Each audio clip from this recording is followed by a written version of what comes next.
Japan's Prime Minister, Sanae Takaichi, recently decided to hold midterm elections, a move that many described as risky.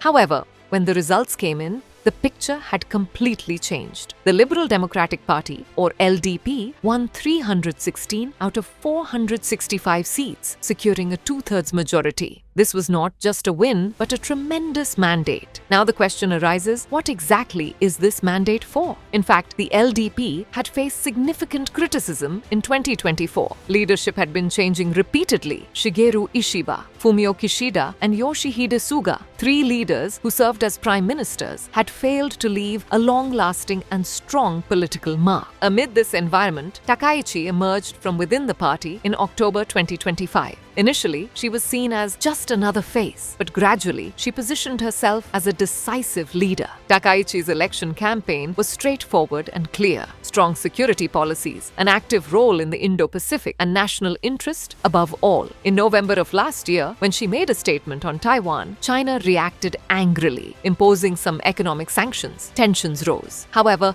many voters in Japan saw this as strong leadership. Perhaps that's why this time the vote went not only to the party, but directly to Takaichi herself. Now the world is watching her next move. Will she try to repair relations with China? Or will she send a strong message by increasing defense spending? China's President Xi Jinping is undoubtedly keeping a close eye on the situation. Some experts believe that Takaichi may be contemplating a shift in Japan's traditional pacifist policies. If she amends the constitution to make it more security-centric, it will mark a significant turn in Asia's strategic politics. However, for that, she will also need support in the upper house, where elections are still some time away. Now, turning to India, Takaichi is regarded as the political disciple of former Prime Minister Shinzo Abe. Abe was the leader who strongly promoted the concept of a free and open Indo-Pacific, FOIP, and took India-Japan relations to new heights. Therefore, when Takaichi won, India's Prime Minister Narendra Modi immediately congratulated her. India hopes that the Quad, comprising India, Japan, the USA, and Australia, will gain new momentum under her leadership. Takaichi is set to visit Washington in March, where she could meet with US President Donald Trump. After that, Trump's visit to Beijing is scheduled for April. This is not just a visit, but a delicate play for strategic balance. The Indo-Pacific's politics is like a chessboard, and Takaichi has now emerged as a strong player. But Takaichi's popularity is not just due to her policies. Her personal style has also made waves. Her easy smile, self-confidence, and active presence on social media have brought her closer to the common people. She doesn't resemble the traditional politician. Rather, she is a leader who knows how to communicate. This is what sets her apart from her predecessors. However, the challenges are far from few. Japan's economy is grappling with issues like shifts in global supply chains, semiconductor competition, and energy security. Increasing the defense budget will not be an easy decision.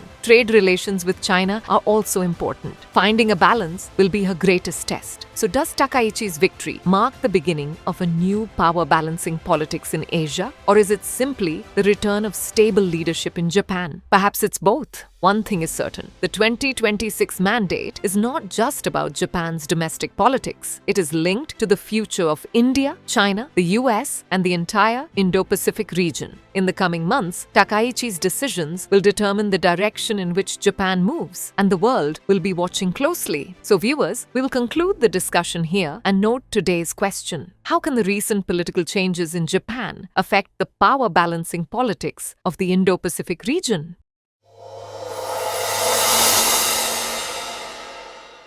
For more informative content, like, share and subscribe, and do not forget to press the bell icon to get the notifications.